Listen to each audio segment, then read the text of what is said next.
It's showtime, baby. Let's go. Woo!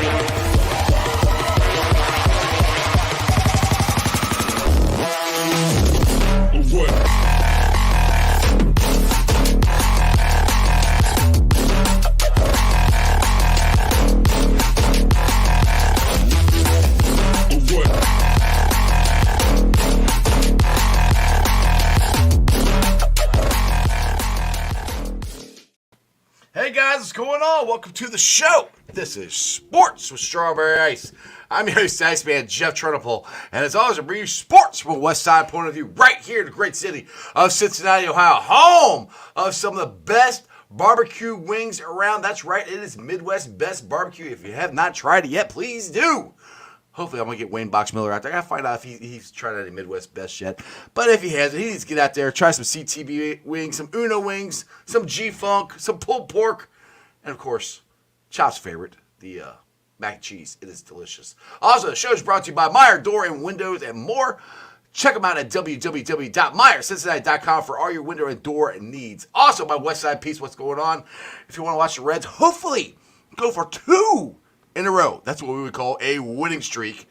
I recommend you go check it out at Hail Mary as your ticket to the game right in the heart of Cheviot. What is going on to everybody in the chat? Who we got in there first? We got Stranger in there.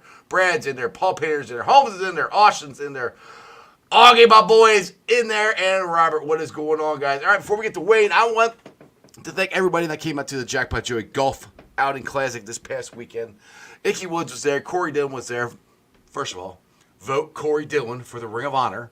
I think there's a lot of people voting him right now. I think he's, I don't want to say a shoo-in, but I think he's getting in there. But Icky has a volleyball tournament coming up here on July 13th for the Javante Woods 4th annual Autism Spikes Volleyball Tournament. Tickets are $30 per individual, $100 per team. Now, if you have a team, you must include a woman in this. So $100 per team, $30 per person. Tickets will go on sale soon, so please keep an eye out for that. Help out Icky and his foundation for the Javante Woods fight against autism. All right, let's get to the man. He's in the background. It's been a little while since he's been on. He is the Bengals pre- and post-game announcer. He is my friend. He's your friend. He is Wayne Boxmiller. Wayne, what is going on, brother? How are you, man? Good to see you. Good to see you, too. Long time no see. What's going on? No long time no see, man. Thank you for having me on. Thank you for promoting Icky's Foundation. You know, every time I see that, I just get a little heart-struck, man, to think about his son and, you know, just suffering from asthma and stuff like that. And really, really great to see people leaning in and getting it done. What's up, Augie? Yeah, so, hey, by the way, Aubrey, Icky's son told me to tell you to give him a call sometime. He misses you, so man, got to do it. Got to do it. Reach out to him. So, yeah, maybe you could show up to the volleyball. You got anything left? You know, get up and spike the ball or anything? You got anything left there? I got a little bit left. I ain't got much. My vertical is gone, man. Yeah, my vertical ain't much. Well, I'll put it away. My vertical when I was in high school was a little something. But, you know, that was 30 years ago. It's not much of anything anymore. But, yeah, definitely we want to keep this out there because, you know, this platform's out there to help people have fun. You know, we raised money for the Joe Burrow Foundation this past weekend. 2 weeks ago where Icky had his Javante Woods golf outing. We were out there, so now we got the volleyball coming out here soon. So we want to keep this thing rolling. But news of the day, Ring of Honor. Yes. What's your thoughts on my friend, and I love to say it's my friend, and he's at the golf outing with us this weekend, clock-killing Corey Dillon getting in. I think he's got a pretty darn good shot this year. You know, I think that Corey and credit Willie Ensign probably more than likely for mending some wounds on both sides of the fence. You know, Corey's a Hall of Fame back. He's a Cincinnati Bengal Absolutely. Hall of Fame back. But all of these guys, you think about, Montoya and Dillon and Collinsworth and Reggie Williams. I mean, to me, Reggie Williams should be in. Hmm. Brooks was a guy that many people, if you didn't watch him play and you didn't know football, you don't know all that he did. Not only was it an excellent runner, he had great hands catching the ball, and for a guy his size, he was one of the best blocking backs in the NFL. So he was the total package. It came here from San Diego. We won that deal in terms of that Oh, yes, we trade. did. Oh, yes, we But did. I say this all the time, and people think, man, leave it alone. But I still banging the drum for Dave Lapham, and here's why. Yes. The Hall of Fame, they say, the Ring of Honor is for contributions to the team. And when you look at his contributions as a player and a broadcaster, community service, um, incomparable, man. I mean, the number of years that he has given to the Bengal organization as a player, broadcaster, community servant, advocate, whatever you want to call it. I just think Dave deserves that. Now, I get it. A lot of people are going to say, well, Corey and Reggie and other guys have the numbers on the football field. And absolutely, yes, they do. But again, when I think of the Ring of Honor, I think of taking your son or your grandson to a game, and he looks up there and says, "Who's that guy? What did he Yeah. do? Who's that guy? What did he do? Who's that guy? What did he do? Who's that? Dave Lapham. What did he do? Oh, have a seat, son." He did everything. Yes, Right. he does it. Matter of fact, we listened to him on the way down here and on the way back home. Yep. So everybody's deserving. I put a period at the end of that sentence to say everybody's deserving. Absolutely, and I could agree with you more about Dave. I mean, honestly, dude, Dave is so humble. It's not even funny. But he's literally been a part of the Bengals organization. I think I heard today that he's going to be in the booth, just in the booth, for 39 years. Yep. This year was 39th year. I think he's been in the organization for almost 50. I mean, put it this Yeah. way. Put it this way. His rookie year was the year before I was born. I'm 49, so I think he has been. I think he's been part of Yeah, the Bengals organization yeah. for 50 years. As a player or a broadcaster. I mean, and he was a hell of an offensive lineman too. I mean, I had him on the show before, and I've asked him a couple times, like, how did you play all 5 positions in one game? I mean, that's unheard of right now, Box. I mean, we have a hard time getting guards to go out and play tackles. The tackles move in and play guards. Lapp played all of them, all 5 of them in one game. Well, back then you played where you played. Now it's more specialization. Guys are very skilled at their position, even if it's left tackle versus playing right tackle. Guys are very skilled at that position. But back then, I mean, you think about Ken Riley, who was a quarterback in college, never played defensive back, comes to the NFL, and Paul Brown sees a skill set that is transferable and moves Ken Riley on the other side of the ball. And, a Hall of Famer that's way overdue. I mean, if he was a library book, I mean, the fine would be in the thousands. Good Lord. Right, He was right. way overdue to go in the Hall of Fame. I just saw one of the podcast listeners post, get some of the older guys in, and I think that's true. I just think it's one of those things that Leap and Lamar, man. That's who I voted for. I voted for Corey, and I voted for Leap Lamar. I voted for Lamar last year too, as well. Yeah. I think Well, Lamar. I'm voting to get into your studio right there. That's what my vote is. I look at your studio and look at my backdrop, and I need to be in the studio with you, man. I got more. I got more stuff around there. This is only Wayne. This is only like a third of one of the stuff I got down here. And I got to get the Midwest barbecue. Yes, Sounds so good. yes, dude, it is delicious. You need to check it out, man. And when you go there, you got to tell me like what you're like. I tell everybody this. I was like, honestly. And I'm not saying this because they sponsor my show. I'll be dead serious. You can take a dart and throw it at the menu and pick something, and it would be good. Because my buddy Porkchop loves their mac and cheese. Their cornbread is good. They got ribs there I think it's every third Saturday of the month. I think they have it on there. They have ribs. Oh, it is delicious. And I'm a West Side boy, so I try to say hello to my West Side wing joints around there, but. Dude, I gotta put my hands up. I mean, Midwest best. They're on the east side. They're good. They're real good. I like them a lot. I like them a lot. Every time I try to head that way, it just scheduling time here, but I'll get over there. And now that they're on supporting you, I'll support them.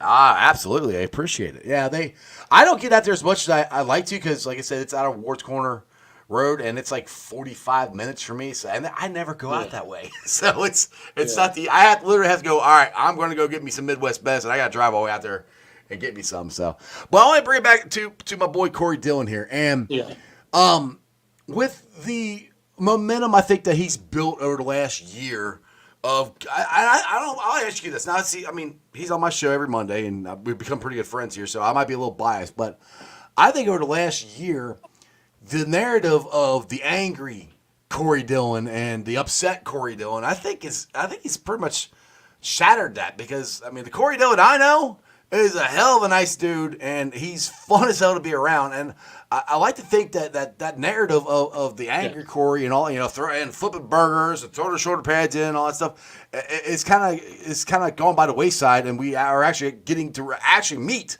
Corey Dillon now for the first time.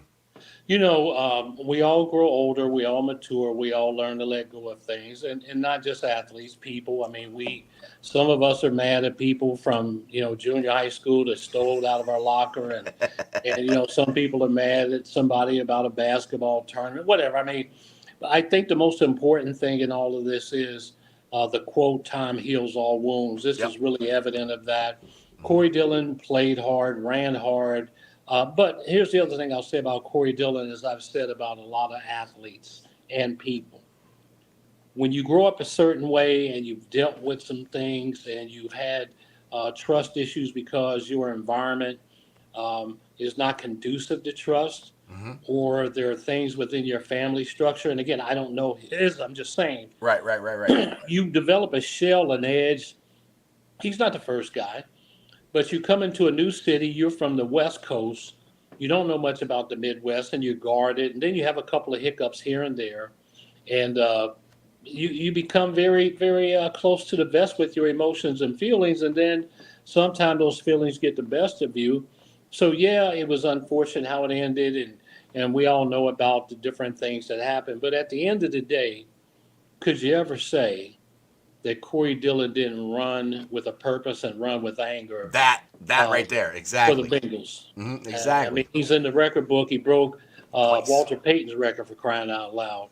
Broke Jim Brown's record. Jim Brown's record. You think about what he did on the football field, and go ask the people that had to tackle him. Right. They'll tell you he's a Hall of Famer because nobody wanted to tackle an angry, hard-running, downhill Corey Dillon because he was coming to do bad things. Yeah, exactly. And that's the thing, too. When people hold the teams that he was on against him, I'm like, that, in my opinion, should boost him up. I mean, Earl Campbell's in the Hall of Fame, and Houston Oilers weren't always a great team.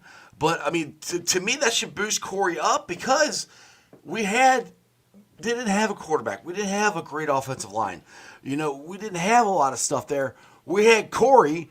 And just speaking of the game against Denver, they knew Corey was getting the ball. They were the number one rushing defense in the NFL that year, and he broke the record on them. I mean, when they know the ball is going to you and you still can't stop them, and you suppose you're on a crappy team, and you set not one but two NFL rushing records in two different games, to me right there, that's Hall of Fame worthy. I mean, let alone look at his numbers. I mean, he's all-time leading rusher for the Bengals. He's a single-season all-time leading rusher for the New England Patriots. He's got a Super Bowl ring. I mean, what doesn't this man have to keep him out of the Pro Football Hall of Fame, let alone the Bengals Ring of Honor? I mean, there's stats are there, and to me, it's mind-boggling that he's getting close, but people forgot about him. I think it's terrible. Well, the thing about the Hall of Fame, even the NFL Hall of Fame, and I'll use Terrell Owens as an example. He got People in. let their personal feelings get in the way of facts. Terrell Owens was a Hall of Famer the minute he became eligible. He had the numbers, he had the success, he had the respect, he had everything you needed, but he was not media friendly, he was not media savvy. He was an enigma in a lot of cases. But if it's a Pro Football Hall of Fame and you're talking about football players, I kind of laugh when some media say, well, he doesn't represent the Shield or the NFL. Like, dude, I could walk in the NFL Hall of Fame and pick out cocaine addicts, alcoholic wife That beaters. part. Uh huh. I could Yep. go in there and get a bunch of people in Mm-hmm. their day who were not perfect. None of us are perfect who even have these conversations. Now there's only Who, one perfect person in this world. yeah. Only And one. man, we judge so much, man, anymore. It's just like I don't know, man. Maybe because I'm becoming an old sap, I'm getting old You me and both, brother. whatever. You me I, both. I just think that, man, anymore, man. Why be mean spirited? Let's look at the good in everybody. Just be kind and say, look, Corey Dillon, yeah, he had some rough patches. Nobody will debate that, but Corey Dillon was fun to watch. Oh, Corey absolutely. Dillon ran hard. Corey Dillon electrified the stadium when he played, man, and get it done, man. He's just great. What's up, Aubrey Woods? He said, the the Ring of Honor for the city, man. Thank "There you you for go. saying that. There you go." Aubrey Woods in the house. Appreciate you watching, brother. But yeah, that's the thing for like people like the ring of, or excuse me, the Hall of Fame is not the Hall of the perfect. You know, Yeah, it's the Hall of it's the Pro Football Hall of Fame. What you did on the field, and like you said, there's all kinds of guys in there that did stuff. Now you brought up Terrell Owens. What did Terrell Owens win? Corey's got a Super Bowl ring. Terrell doesn't.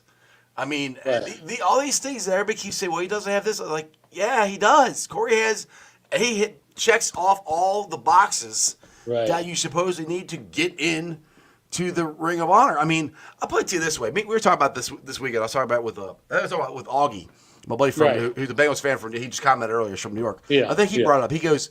You know, if the Bengals had not traded Corey in the playoff game where Carson got hurt, he goes, I think we win that game. He said because we would have had Corey Dillon, we would just hand the ball off to him, and the Steelers couldn't have stopped him. I said, you know, you got a good point. I mean, that's the difference. I mean, if you look at the year that the Patriots won the Super Bowl, they're not winning that Super Bowl without Corey Dillon because Tom right. Brady wasn't the Tom Brady we know now. It wasn't, the throwing the ball to Wes Welker. He wasn't throwing the ball to Randy Moss. It was Corey Dillon and a couple wide receivers that nobody had heard of. And their defense. That's how they won the ball. They played defense, they ran the ball, and Corey Dillon was their main running back. So you take him out of the equation of that New England Super Bowl championship, New England might not win the Super Bowl. So, I mean, these are things that I like to point out to people. They're going, that's Hall of Fame worthy. If you are taken out of the equation and your team is not as successful because you're not in there, Yeah, that seems like a Hall of Famer to me. yeah. I think we all just time, man. You got some great candidates again. I look at it this way: whoever you pick, and I'm looking at this, whoever you pick, man, you're not going to go wrong. Oh no! The Ring of Honor. We've needed this for 30 years now. So we got a lot of good guys for as far as the Bengals Ring of Honor go. There is no wrong choice. I mean, there are guys that to me is. I'll put it this way. Way I'll put it this way, and like I said, anybody can vote for whoever they want, but there are certain individuals that should already be in there, and in my opinion, Corey's one of those guys. So that's why I think it's so important to try to get him in this year. Not to diminish anything that any of the other guys did, but you have your two best quarterbacks in there. You have the best Bengal ever in Anthony Munoz. You got your best cornerback. You need to have the all-time leading rusher. That needs to be in the ring. He needs to be in the Ring of Honor as one of your first couple ones in there, I think. This is just my personal opinion if you're putting the Ring of Honor together. That's just where I'm at. Right. So anyway, we also have some news this week. The Bengals are going to put some more, well, not their money into it, but they got money from the NFL. I don't exactly know how this is. I never heard of this before. But there's an account that you can get from the NFL if the owners approve it to improve your stadium. Which the Bengals Paycor Stadium, it needs to be improved. I don't think Right. I don't think we need to tear it down and build a brand new one. But they're going to have $120 to $200 million to be adding into the stadium and get it along with the stuff that they've already done with their own money. I'm excited to see what they're doing now and what the stuff they've already done. What does this say to you? To me, it says that the Bengals aren't going anywhere. They plan on keeping their roots here. But what's your thoughts on the improvement that they're doing now and the stuff they're going to do? Well, it's an evolution of what they've done the last few years. I mean, if you think back, they've continued to upgrade the fan experience with different engagements, with different restaurants being added, with different fan sections being added. They've done some renovations, the new field. They've constantly been investing in the product and Mm-hmm. the facility. I think that what you see is counter counterintuitive to what people say the Bengals and the Brown family are, Mm-hmm. and that's cheap and not willing to spend money and they don't care and things of that nature. And I think more and more you're seeing the evidence of an organization and a family that says, we're invested in the city, Mm-hmm. we're invested in our fans, we're invested in the team. I mean, one of the things that the Brown family doesn't like to do, I sometimes wish they do, but I get it, I really do.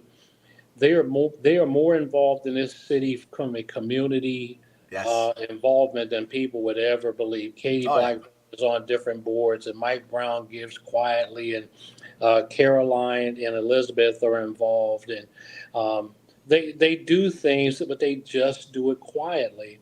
And it used to be like that when I worked with Eric Davis. He would give, and he and Deion Sanders would do things, and they just didn't want any publicity. So I think the Brown family is the same way. I think that they're continuing to invest in the stadium. I think they realize that um, Paul Brown Stadium, now Paycor Stadium, Mm-hmm. is a stadium now that around the league people know it is hard to play in Paycor Stadium.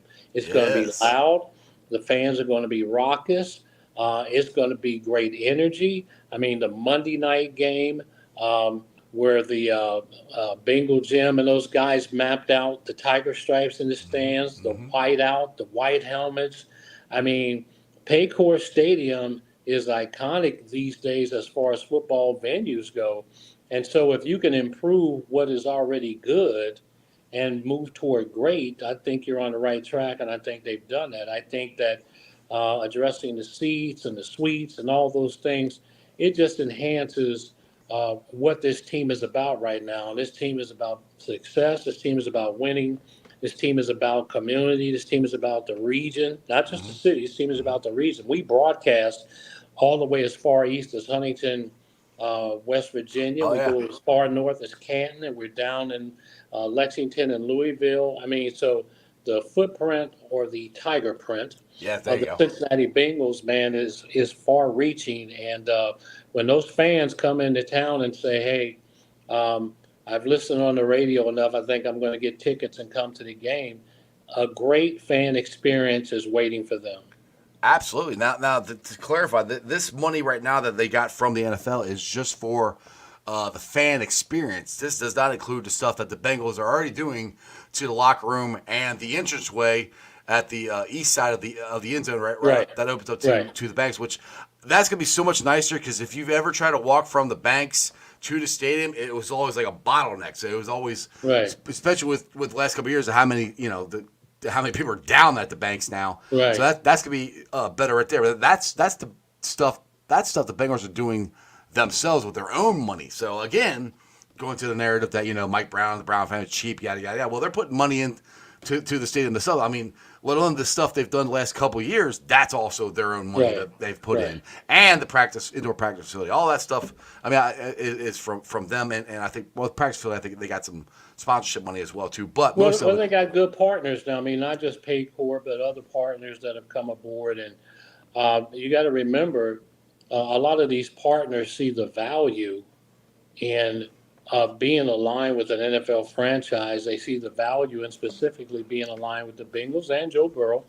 hmm So the value is there, the opportunity to align your products and services with another product and or service that you think is superior. If you think your product is superior, if you think your product is best in class, and Joe Burrow is considered one of the best in class, so it's easy to hitch your wagon to that. And so when you get those kind of sponsorship dollars, corporate partnerships, yeah, it does make it a little bit easier for the Browns and the Bengals to say, let's move the needle on some things, maybe a little faster than we plan to do. But again, in the name of bettering the franchise, bettering the fan experience, bettering the stadium, this is not an anomaly. no, it's not. It's all. It's all good things. It's things that needs to happen because, like I said, I don't necessarily think we need a new stadium, but you do need to upgrade it. You need to change with the times and things like that. Right. So these are all things that need to happen. Now, Wayne, I've only been able to make it down to practice once so far this spring for OTAs. Have you been able to, I haven't seen, like I said, I've only been there once. So have you been able to get down there and see Yeah, I was just down Jackpot there throwing? yesterday. I was down there How's Jackpot yesterday. looking? How's the wrist looking on Jackpot? Looking pretty good? Man, let's put it this way. It's like my hip surgery. If you didn't know I had a hip surgery, you wouldn't know I had a hip surgery. And so, I mean, the way he threw the ball yesterday, flicking the ball, I mean, I stood behind him. I just wanted to see kind of the release and, just the whole motion.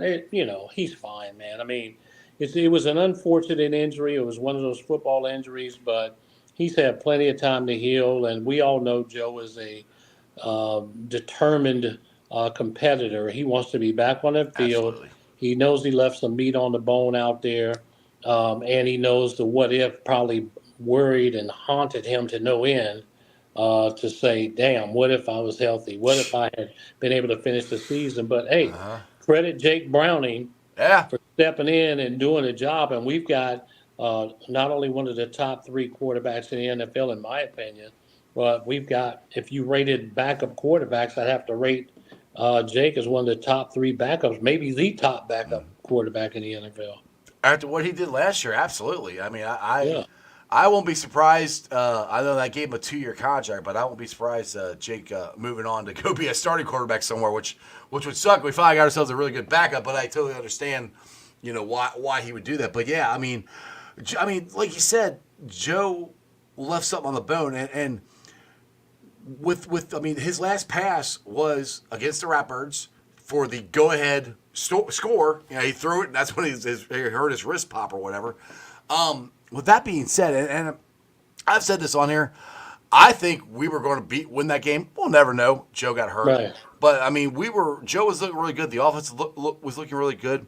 Does the NFL have something against Baltimore coming to the jungle in prime time? Because we always have to go there on a Thursday night, and I'm like, they're doing it almost right around the same time he hurt his wrist last year. Wayne, please tell me what is going on with this, man. Well, you just answered your own question because all of the promos will be Joe Burrow hurting his hand. They'll show the B-roll 40 times in a row Yep. of his hand, and I mean, it's what the NFL does. They're a marketing machine, and it's the Bengals in Kansas City. Mm-hmm. It's the Bengals in Baltimore in prime time where Joe hurt his wrist. It's just what they do. And they're going to keep doing it because the But ratings are it's 3 there. years in a row we've went there. But 3. the ratings override fandom. Yeah. So Yeah. I in know. case nobody knows, Oh, I know. I know. ratings rule. Yeah. I get it. It's just frustrating. It's like, can you at least have them come, like, show the highlights, but at least have a play here instead of, show all the highlights you want. Let them play here. Like, Ratings it's just, and revenue. Just remember that. Ratings and revenue. Right. So let's get back to the stadium. You talked about the whiteout game and the Bengal stripe game. To me, the Bengal stripe game I thought was the coolest because, like I said, they had a map of how you lined out what section you were, what color. Yeah. And Wayne, I've said this I don't know how many times on the show, but it was lined out. It wasn't some orange over here, some black over here. It was stripes. I mean, us as Bengals fans understood the assignment, and I think they did.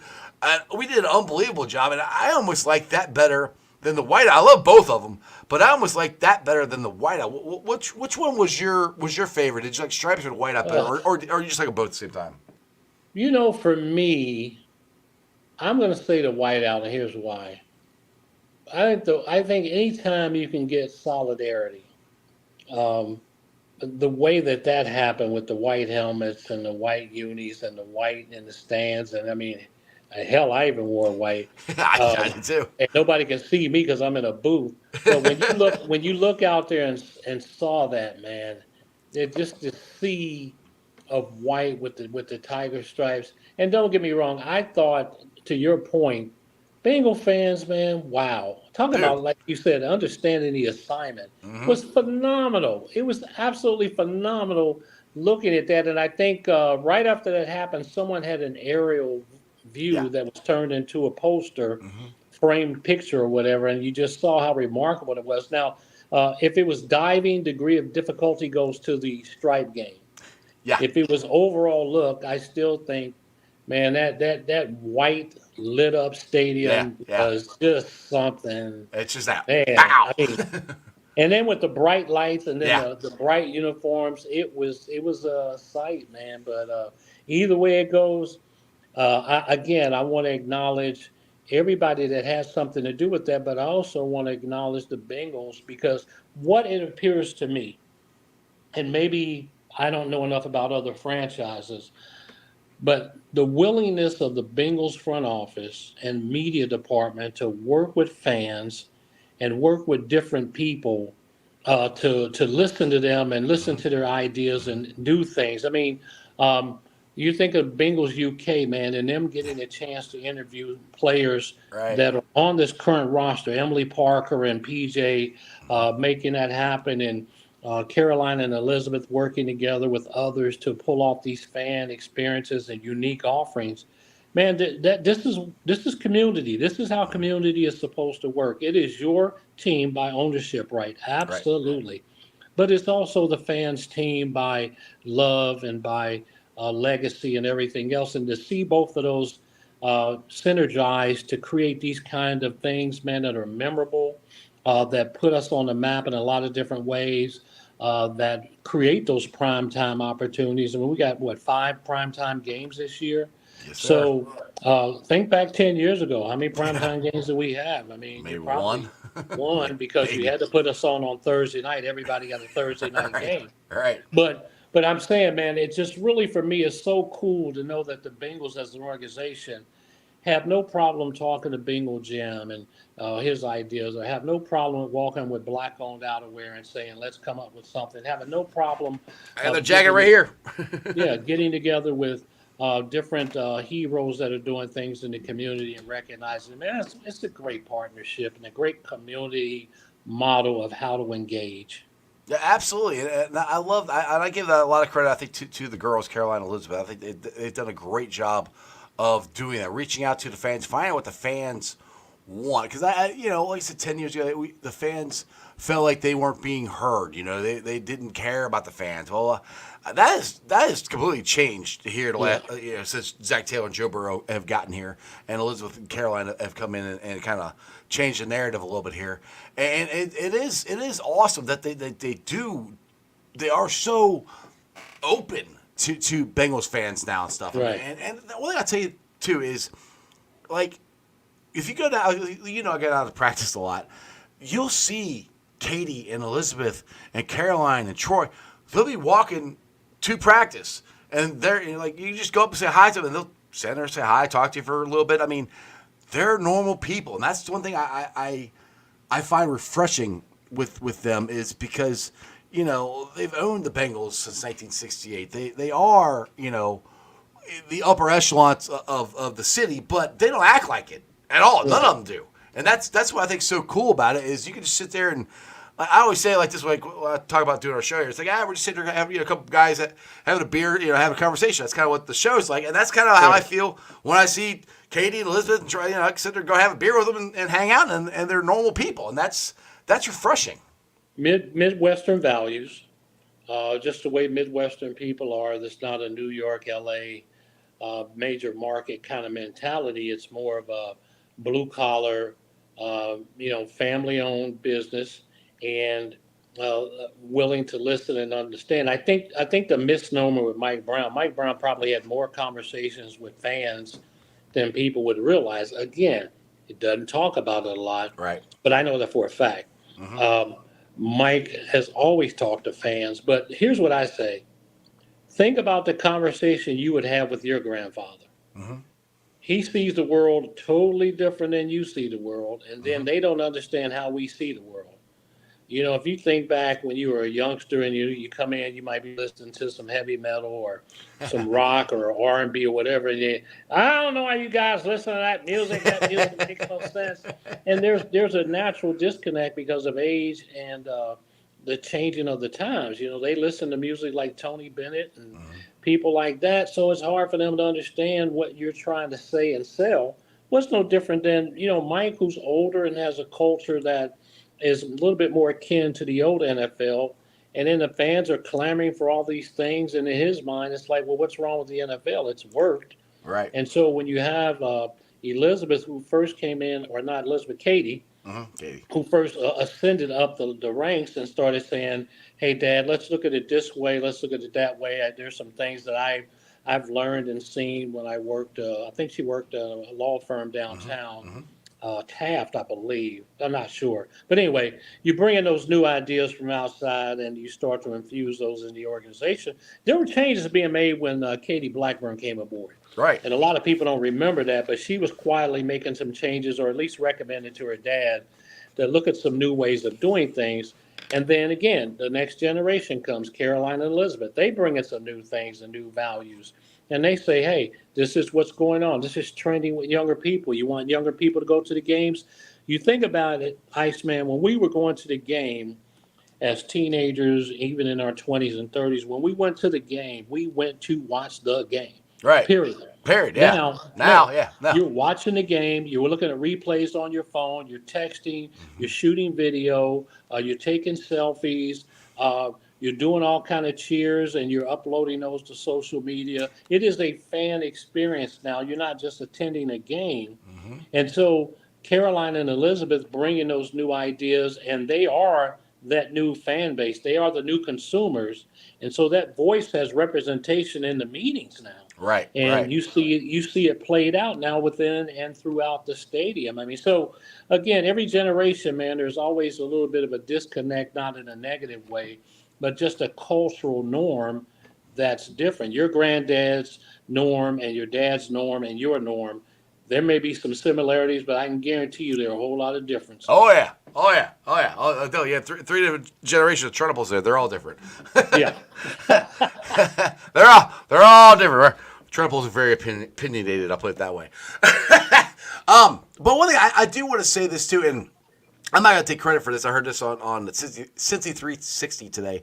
Audie Elmore said this, but he's right. We are in the golden age of the Cincinnati Bengals.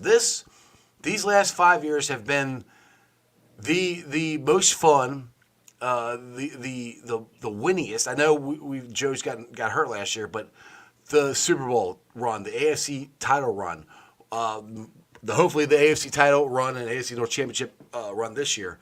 I think this is. I mean, in the '80s, to me, the '80s was a good run. But it was a lot of up and down. Last year I know. See, I throw out last year because if Joe doesn't get hurt, we're going to the playoffs. That's kind of where my mindset is. I think we are in the best era of this organization. Am I stepping out too far there, Wayne, or what do you think?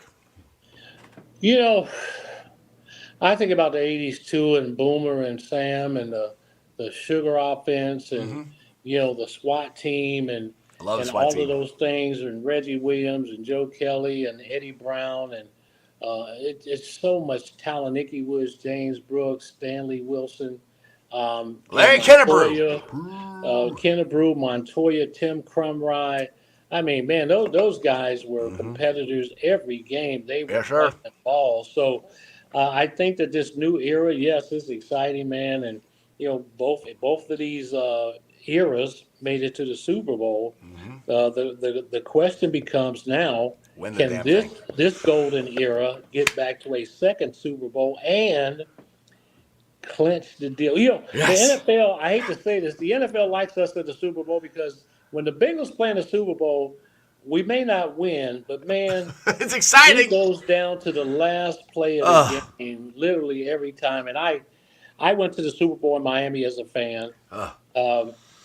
And I'm sitting with 49er fans, and they were gracious, really good people, man. We enjoyed rooting against each other. But, man, it just, you watch that first game in Detroit, Hacksaw Reynolds, and then You come back and you're in Miami and you think, man, we got this thing, and here comes Joe, the other Joe. Yeah, the other Oh, Joe, that guy. and then they do that, and then you get here and you SoFi, and you look at us going down the field, and Jamar man, Chase is wide open. wide Wide open. open.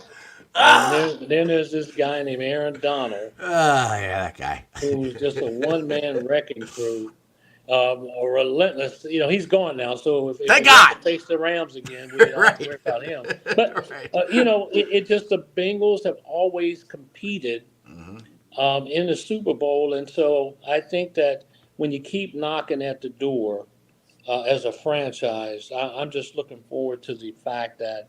Uh, I know that the conspiracy theorists are alive and Yeah. kicking about it being in New Orleans and Joe Burrow and Jamar Chase going back. I got the script And right here. It's written down. I stole the script. I got it. I already know. I got it right here. so, you know, it would be poetic justice for the Bengals to win the Super Bowl in New Orleans. It just would be one of the most amazing dude. stories. But I look at it this way, and I bet you if you talk to Joe Burrow or anybody else, their only concern is the first preseason game, and then the second one, and the third one, and then the rest, and then it becomes 17 one-game seasons. Now, getting to that, with the schedule that we have, we have a last place schedule. But really, the first 4 games, Kansas City is really the only one that I'm kind of like, ooh, you know, that's gonna be a tough game. How we got to get off to a better start, Wayne? I mean, we got to somehow. We got to figure this out. We cannot start 0-2, 1-1. Devil sure as hell can't start off 0-2 in the division like we did last year. Well, What in your opinion, what do they need to do? Does Joe and the offense need to play more, or what's your thoughts? you know, it would be my preference that they play a little bit more and get up to speed. But again, the game has changed. It goes back to the Mike Brown thing. You know, my old school sense says, you know, get the guys some reps, and then that last preseason game, let them get a whole quarter of action and whatever. But today's game and the model of football now is, hey, man, just get guys ready for the first game. And so when you think about New England and the new quarterback they have and playing at home, and then what the Chiefs, the Washington Commanders, the Carolina Panthers, I mean, you just don't want to say you should be at worst 3-1. But I mean, they should be if you really look at it. What I'm saying is, you know, it's the NFL, man. Yeah. Anything Oh, can yeah. happen. I mean, a guy could have an unexplainable day, or, you know, again, God forbid somebody go down on our team and they exploit that. I'm just saying, I'm not No, one I'm of those with you. I'm with you.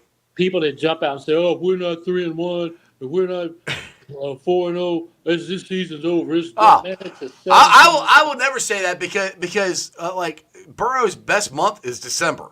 When he gets to December, I don't know what the record is, but I know he's well over 500 in just the month of December. So I mean, if we get off to a bad start, which we have the last couple of years, they've dug themselves out. I would just like for once them not to have to at least be 500. At least I'm hoping. It's a long season, and you know we like to jump off the ship sometimes. Yeah. Get a life wrap and get back on. But all I know is this: yes, the schedule favors us. I will say yes, it favors us when you think about Washington and Carolina and New England.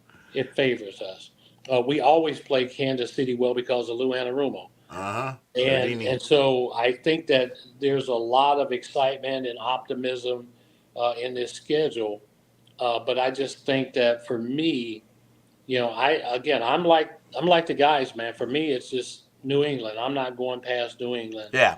Well, that's the way it should be. That's the way it should be. Us fans are the ones that look ahead, and like you said, and I guess that's another reason for my own sanity. I want them to get off to a good start because I Twitter Bengals Nation just goes freaking off the deep end at the beginning of the season. Oh my goodness, Zach Taylor's a terrible coach. Oh, we got a terrible offensive line. I'm like, oh my god, just relax. I've had to do this the last 3 years. Just relax. It'll be okay. They'll come back, and they damn near did last year if Joe doesn't get hurt. So that's my show for the first month and a half of the season. Tell everybody to calm down, and we'll be okay. Because like I said, we are a 9.5 point favorite against New England. So that's telling you something right there. But I think I heard something where last time, or most times, teams are 9.5 point favorites. They win on opening day, but they don't win by 9. They squeak it out more often than not. So. And that's gonna be a funny thing too, Wayne. Let's just say we go in there and we do squeak it. Maybe it's a 3-point win or something. Oh my goodness, what is Zach Taylor doing? I mean, he can't beat a rookie quarterback. Right. Oh my, he's got to be fired. You know that's what's going to happen. I laugh. That I've yet to see a coach make a tackle, throw a ball, or catch one. Exactly. And everybody says, well, the play calling is this. Oh, God, play calling. I always use Terrell Austin. He was a defensive coordinator, and he got fired before the season was over.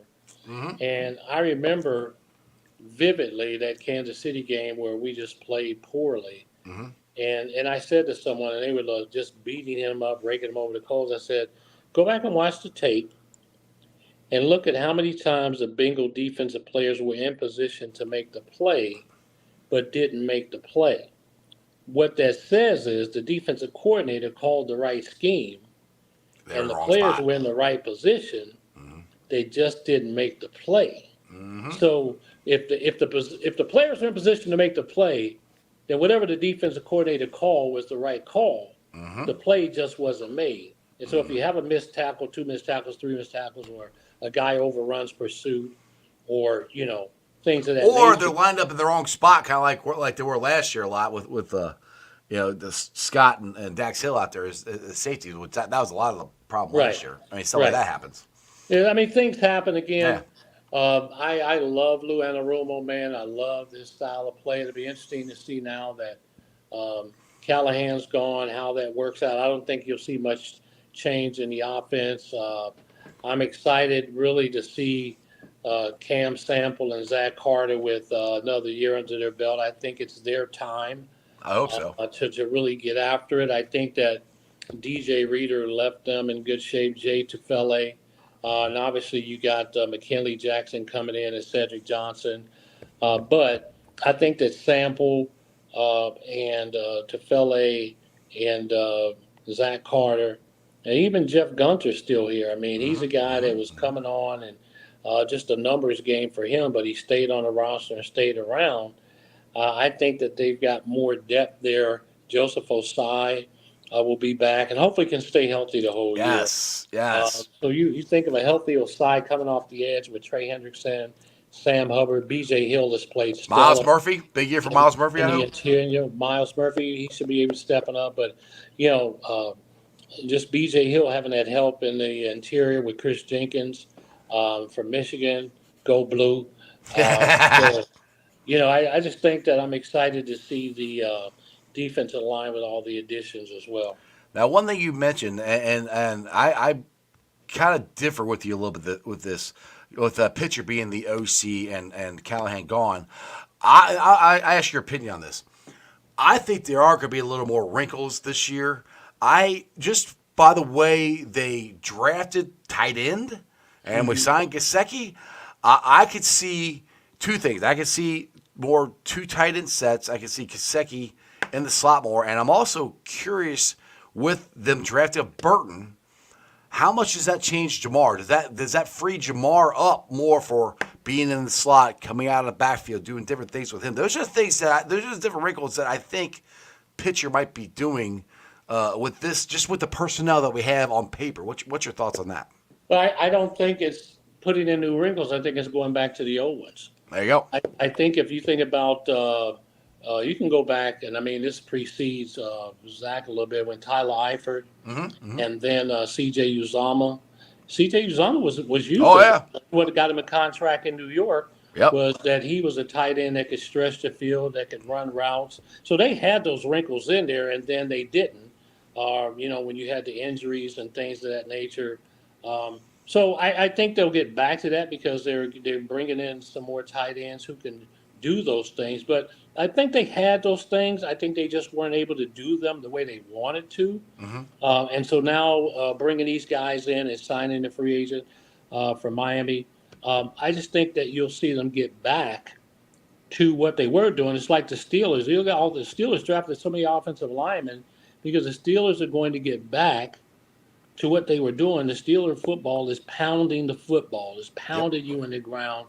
I think the Bengals have just got the tight ends that they wanted now to get back to the tight ends running routes. I mean, Herb Johnson, remember the touchdown he ran, and Joe Burrow talked about the great route he run. I mean, he didn't give them everything that they were hoping he would, but still, he was brought in to continue to use that tight end to stretch the field and get some mismatches. And so I think that they're just going to try to do more of what they know they're capable of doing. Now, how much do you think with the drafting of Burton? How much do you think that's going to?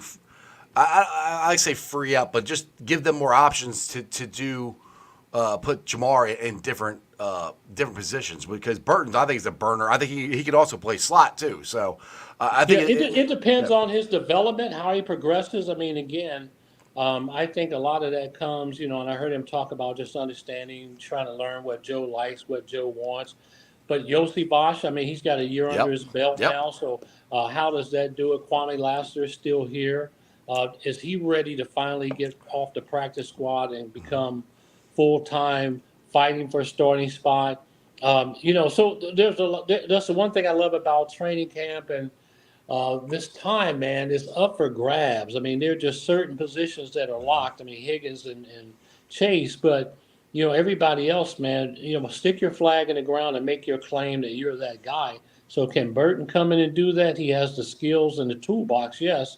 But I think Yossi Vosh showed that he could do some things, and then he hit a wall. I think he's like, okay, I need a little bit more. And again, Lassiter knowing, man, I've been at the edge of this team trying to get on this 53-man roster, man. I'm getting on that damn roster this year. I just you root for guys like that, Right. but then again, you understand that there's only so many positions, no matter how many players you bring in. And yeah, Burton comes from Alabama, and he has a lot of things that he does well. So it'll be interesting to see if he does click and if they move Chase in the slot. I would imagine Chase is going to get a lot of different opportunities on different spots on the field, even in the backfield again. I wouldn't be surprised if they line him up in the backfield and run a wheel route and use his speed to get isolated on somebody in open space. It just what we know is if he gets in an open space, that whoever is in front of him, near him, is in trouble. That's what we know. Exactly. All right, I'll get to this question from Crib Keeper. He asked it a little while ago, and we've got such a great conversation. I didn't get a chance to get back to this. But he said, gentlemen, I heard a bad rumor all the way down here in Myrtle Beach, South Carolina. Things are not good between Hamilton County and the Bengals on the new lease. I don't know any inside information on that. I mean, I don't have any. I think they're okay. I mean, I don't. Do you have any thoughts on that, Wayne? Well, I mean, there's been some discussions. I think the lease is coming due, if I remember correctly, and there's some conversation about what that represents. So the people who negotiated the lease, I think, are not the county commissioners currently in the space now with Stephanie Dumas, Summerall Dumas, with Alicia Reese, and then Denise Driehaus. So I don't know what they're looking for out of the deal. I don't know if there are some particulars that maybe they felt the county didn't get the best of. But I put it this way. The money the Bengals are putting into the stadium right now is a show of good faith. Right. And I think that they're basically going to work it out. It may be contentious. I mean, negotiations It's negotiations, right? I mean, they're not the prom. Yeah, The negotiations exactly. are not the prom. There's a different dance. It's not just your favorite song. It's going to be music you don't like, but you just try to weather the storm and you get through it. But I just don't see it being anything that's going to be a deal breaker by no means. Yeah, I mean, people have said that, and I'm like, I haven't heard anything. I mean, it's a negotiation. The lease isn't up till 2026, so we got 2 more years, 2.5 years, or whatever. I mean, it's kind of like this whole thing with like you said, negotiations. I'll bring up Trey Hendrickson. I'll bring up T. Higgins. I mean, Trey Hendrickson, his agent came out and said, he wanted to be traded. He wanted to, retire. Like, all that was to be smoke and mirrors. I mean, Trey showed up for training camp. T. Higgins, he's doing the same playbook as Jesse Bates did. I mean, he probably will be up in a suite during some of the preseason games. He's going to be here. He's going to play. He's already said this. I mean, these are negotiation tactics that, like I said, it ain't sunshine and rainbows here. We're talking about money. We're talking about everybody trying to get the best deal for their side. So, yeah, contentious. Sure. I mean, they're not going out and having a beer and, holding hands. I mean, this is a negotiation. Trey Hendrickson reminds me of me when I went and told my dad I wanted to stay out later. He listened, and then I went right back downstairs and came home early because the rules were already in place. So Trey Hendrickson said, "I want more money," and Mike Brown said, "Okay." Okay. All right. Good luck. Go I'll practice. See you later. Exactly. Yeah. I told my dad, I want to stay out till 1 o'clock instead of 12 o'clock. Okay, I'll be home at 12. Yeah, exactly. It is what it is, man. I think that it's just part of the business of football, and there are no hard feelings. I think James Rapine reported that Mike Brown was out there and Trey went and shook hands with him. And Trey's a very, very sound guy. I think you see guys getting the kind of money that guys get after you sign your deal, and that the way that you should perform, or way he has performed the last couple of years, he felt like, oh man, maybe I can get another new deal. Well, they gave a new deal. So, right, yeah. It's no harm in asking. Right? No, no harm in answering. The answer is no. The difference between the guy that dates Halle Berry and the guy that don't is the one guy asked and the other guy didn't. Right, exactly. Hey, you never know unless you ask. That's how I get guys like you on my show. Worst case I always say is you can say no. If you say no, that's fine. I'll move on to somebody else. I'm like, hey, it gonna hurt my feelings. It's all right. But it's how what Wayne Gretzky say that you miss 100% of the shots you don't take. There you go. You got to ask. I mean, worst thing you say is no. I'm like, all right, cool. So, I mean, yeah, and I think it's like Crip here says you got to have a sign up that says, remember St. Louis. And it's not even close to the same thing as St. Louis. I mean, the Bengals are actually putting their own money into the stadium. I mean, if they were dead set on getting a brand new stadium and that's what they wanted, and yada, yada, yada, it'd be completely different. All they want is updates to the stadium that they're already doing. And they, want a little more, and it's part of the negotiation with the. They don't even want a new stadium. They like where they're at, so that's why I'm just like it's not the same thing. People, I think people get it twisted. The people get in their head like, oh, they might move. The Bengals are not going to move. I mean, they're not going to move. I'm not even worried about it. So I mean, if anybody's out there worried about the Bengals moving, stop. I mean, they're going to get the thing negotiated. It might happen. It probably won't happen until 2026. The week before the lease runs out or whatever, it's always going to be stressful and everybody's going to be worried about it. But I think it'll be fine. They're not going anywhere. Anyway, Wayne, brother, you've been on for 57 minutes. I appreciate you. I cannot wait to listen to you. Usually on my way home because I'm usually tailgating when you're when you're Understood. On the way home though. Listen to you and talk about a Bengals victory. You got anything you want to plug or anything before I let you go? No, man. I just appreciate everybody, man. When I'm out and about and people kind of recognize the voice before they recognize the person.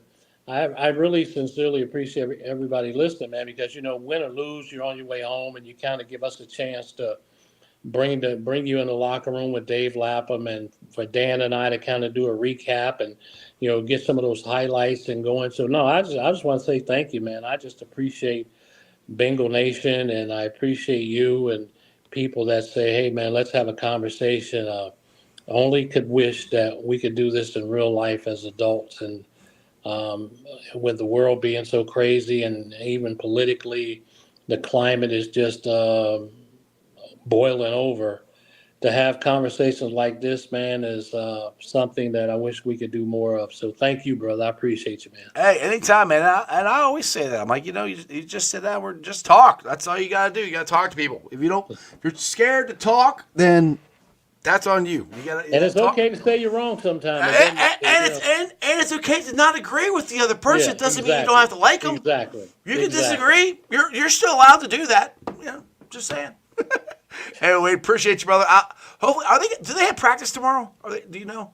I don't know. I'll be back down Tuesday when we can go down back media. Tuesday? We go back down next All right, Tuesday. well, I will So definitely be down Tuesday. yeah, I might try and drive back down tomorrow because I got out of work today. I didn't get out of work till almost 9:30 in the morning. I work at nights, so I Right. went up, ran home to try to take a nap that hurt me get down there, and I couldn't get my big ass up to go down there and see him. So I will Tuesday. I'm off, so I'll be down there Tuesday for sure. all right, brother. I'll see you down there, man. Hey, Okay, again, my man. Thank you, brother. Take hey, care. thank you, Wayne. Take it easy, buddy. See you. Okay, man. Yes, Bye sir. bye. All right, guys. Hope you enjoyed it as much as I did. Go check out Wayne. He is an awesome dude. If you ever see him live, go up and say hi to him. He's one of the nicest guys ever.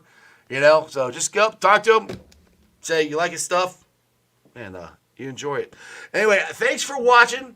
Make sure you guys go check out the best barbecue joint in the city of Cincinnati. That's right, it's Midwest Best Barbecue. Sponsors of my show. Go get you some CTB wings, some Uno wings, some G-Funk, some pulled pork sandwiches like Chop loves the mac and cheese. The cornbread is good. Like I said, you can literally take a dart and throw it at the menu, and you will like whatever the dart hits. I'm telling you, trust me, it is unbelievably good. Also, Meyer Door and Window and more. I'm still trying to figure out what Meyer Door, Window, and more. I meant to ask Maddie that this weekend. What does more mean? What do? You have doors and windows and more? I don't know. But anyway, check them out at www.meyercincinnati.com for all your window and door needs. I got them in my house. They're energy efficient. They look great. Make sure you guys check them out. And also, we got the Reds come up here in about 10 minutes. If you want to go somewhere and watch it, go over to Hail Mary's. Your ticket to the game in the heart of Cheviot. They got food trucks out there, big-ass TV screen, beer specials, free parking, all kinds of cool stuff. Make sure you check out Hail Mary's. And, again, coming out here, July, let me make sure I get the date right. Hold on. July 13th. Again, we just got done doing the Jack by Joey golf outing and raise money for the Joe Burrow Foundation. Now, we're going to switch it here and try to raise some money for the Javante Woods 4th annual Autism Spikes Volleyball Tournament. It is July 13th again.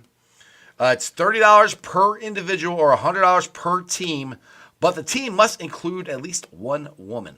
$30 per individual if you've got a team. $100 must include one woman. I've never been there. I'm going to go this year. It sounds like an absolute blast. I love beach volleyball. We used to play it a lot when I was younger, and I don't know if I'm going to get out there and play or not because, well, last time I hung out, this past weekend I hung out with Icky and I didn't hurt myself. But the time before that I hung out with Icky and I hurt myself. Well, that was just me being old and, walked around and hurt myself. So, anyway, like I said, bring the family. They have 50-50 raffle. This is what I want to see, an Icky Shuffle contest. Which, if you guys check out my social media, we had Corey and Icky doing the Icky Shuffle this past weekend. Of course, the legend Icky Woods did it the best. You can ask Corey that. Sound auction, live podcast. I wonder who's doing a live podcast. I don't know who that is. Oh, it's probably me. Meet and greet with great celebrities, gift bags, music, food, a bar, basket raffles, $30 individual, $100 per team. Make sure you guys check it out. Like I said, we're trying to get rid of autism. I do that every time. Asthma. I don't know why I keep saying autism. Asthma. 11 people still die from asthma. It's a terrible disease. It took Icky's baby away from him. Took Javante away from him. Aubrey and Jermaine are awesome brothers. They help his dad out with this foundation. So make sure you guys check it out. I would greatly appreciate it. I'll be there. Thanks for watching. I've been live streaming on ZTV, YouTube, Facebook, X, Twitch. You can follow me on all those along with Instagram, Threads, TikTok. Other than that, I'll see you guys tomorrow. I was going to see who I have on tomorrow. I've got, I got Dustin from the Bengals Army joining. Maybe I'll try to get Dale on too, because Dale was supposed to join me today, but he had internet issues, and his internet didn't want to work in Portsmouth today. So maybe Dale will join tomorrow, but I know Dustin will be on tomorrow, and we'll be discussing some more Bengals stuff. And hey, maybe the Reds will win again today. Actually, I'm predicting the Reds are going to win today, because I already said they're going to sweep the Padres. So we win today. That's 2 in a row. That's called a winning streak, boys. Let's keep it going. Ready? Throw it up. That's just sports, baby. See ya!